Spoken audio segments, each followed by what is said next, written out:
Erick here of Erick and Nicole. Nicole is out right now because we happen to be here on a Sunday doing one of our bashes, and she's entertaining out there on the beach.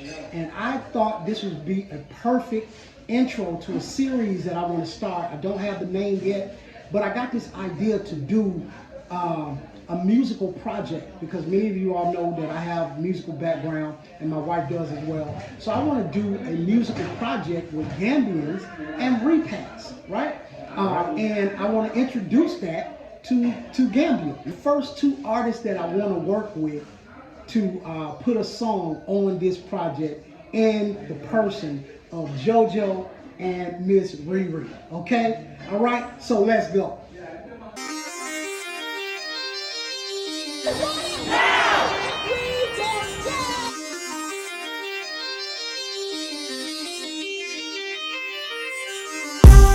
It's been 400 years of slavery and oppression.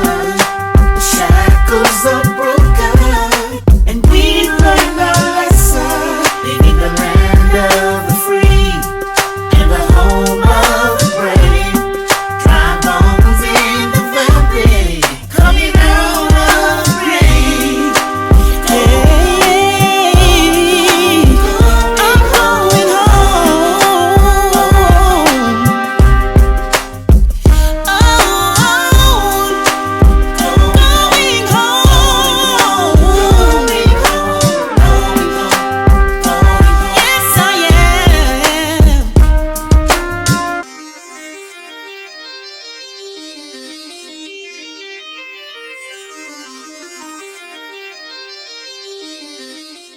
I'm excited because I have two wonderful people here in the persons of Mr. JoJo and Miss ReRe. Okay, these are very, very beautiful, kind-hearted, talented people, as you're going to see as we get into this interview.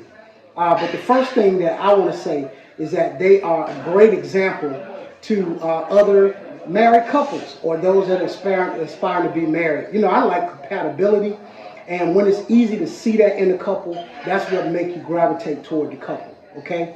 And so one of the things that they are very compatible with is they both do music, right? And so JoJo plays instruments. He plays now. First of all, let's just jump into the interview. What instruments do you play? Well, I play saxes. Saxes? Which is soprano, alto, tenor, and bari sax that I have. And I play clarinet, a little flute, and just tinkle the ivories just a little bit. I hear you. So we got a Stevie Wonder over here, in other words, what you're saying. Oh, no, I can see real good, though. That's what I'm saying. Hey, but man, that is definitely inspiring. Yeah. Definitely inspiring. And then in the person of Miss ReRe, she has a golden voice, which you guys will see and hear in a minute in this interview. But how are you, Miss ReRe? I'm doing well, thank you. Thank you for having us here. Yes. I'm glad to have you guys here. You know what? Also, they are a part of Brothers Keeper, right? Which is a group that's here that's led by Awa and Amadi. And they were invited to the Soul Food joint to perform live. So you guys missed a treat. I'm going to show you just a snippet, but you're going to have to come to see them in full blast. And from what I hear, they're going to be doing concerts around Gambia. So this won't be the only place you can catch them at. All right? So, but let me ask, how did you get into singing? Well, something I always loved doing since I was a child. So, do you have siblings that sing? I have a brother that sings. Okay. Other 4 siblings, no. Wow. So, what do you think you guys got that from? Your mom and your dad sing? I'm glad you said that. Quick in my memory. My dad was a famous singer in his own right. He was a part of a group called the El Caprice. The El Caprice. The original recorders of Shimmy, Shimmy, Cocoa Pop. Wow. He was the lead singer in that group. Wow. So I was amazing. I didn't know that, man. That's amazing. Thank you. That's amazing. Wow. Okay. All right. Well, how did y'all get together? Like, how did this union happen? Well. Well, I was at work. I worked at the airport. I retired from the military, and I was actually teaching music. And when 9/11 took place in the U.S., and wanted to just straddling the fence on whether to go back into the military or, you know, continue to drive on in what I was doing, because at the time I was teaching, manager of a music store. I was right where I wanted to be. Wow. And so when TSA presented itself, President, what was it, Bush, opened that up, then I said, hey, that's an opportunity. I can go back, I can help out that way. Wow. You know. So I was at work, and I'm going to condense this because it can be a long, drawn-out story, but I'm going to condense it. I was at work at my little checkpoint station. Always carried one of my instruments with me. Okay. And I heard a voice singing, coming up the hallway, getting closer. And, you know, there's some, you know, I've been in the business long enough to know that, you know, somebody sings in the shower and they're just feeling good, or, you know, somebody that can really sing. or someone that can bring it. That's exactly. right. And so this individual, whoever she was bringing it. And I just, you know, got up out my chair and went, opened the door, looked around the corner, and there she was. Wow. The love of my life, you know. So what was your first line? Like what did you express to her when you first seen her? Well, the first thing I expressed to her was not the first thing that was on my mind. Okay. So the first thing, to answer your question, was, where did you get that beautiful voice? Wow. You know, and I engaged in conversation from the musical aspect. We talked about music, but she opened up with me about church and singing in church. And at that time, I had met a couple of gentlemen that had invited me to do some recording sessions. So I invited now my wife, then, this beautiful voice, this angelic voice, to come with me, you know, and just, you know, offered, you know, and just talked about, you know, my musical abilities as well.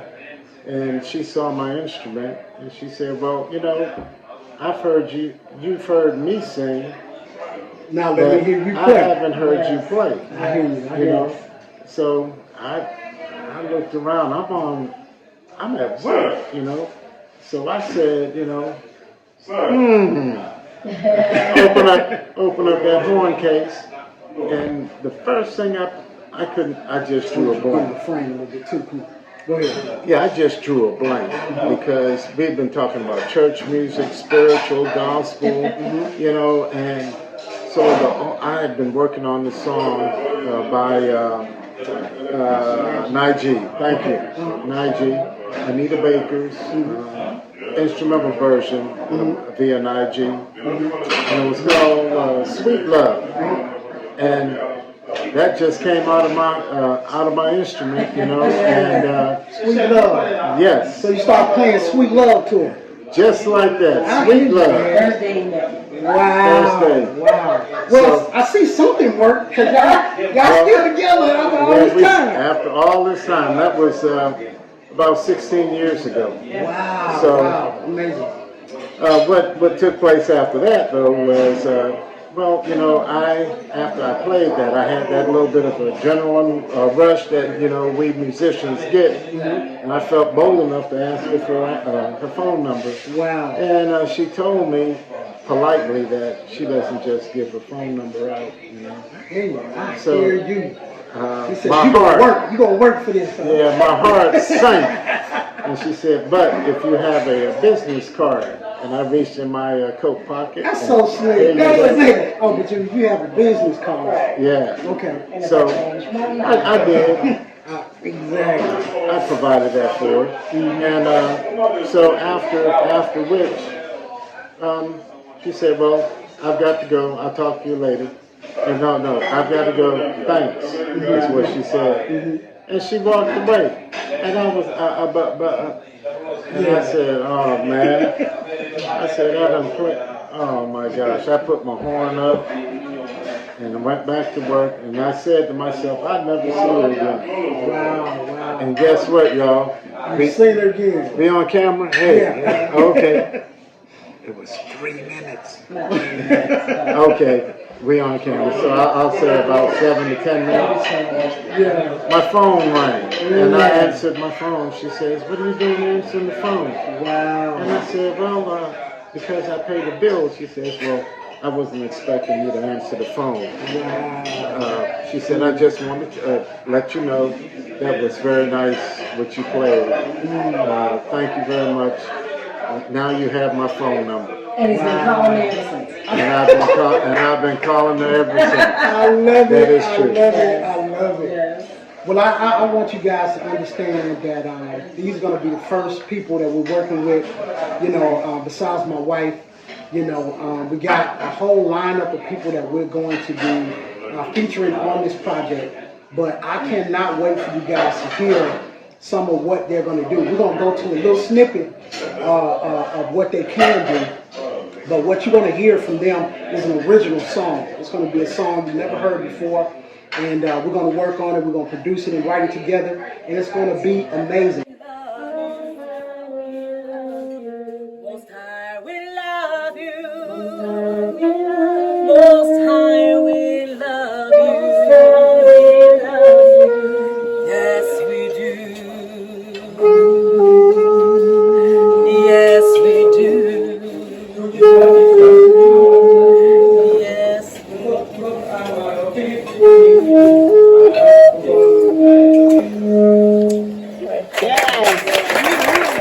Before I end this interview, I would love to hear how you guys ended up in Gambia. Because you're from the States, right? That's right. That's right. Okay, so how did you end up in Gambia? The key. I'm raising my hands. I'm like, Okay, come on. Go ahead. so when we first met, we started dating. Right. Joseph talked to me about living abroad. Well, at that time, I wasn't in that frame of mind. I was like, no, I'm from America. I'm not going anywhere. I mean, everybody's trying to come here.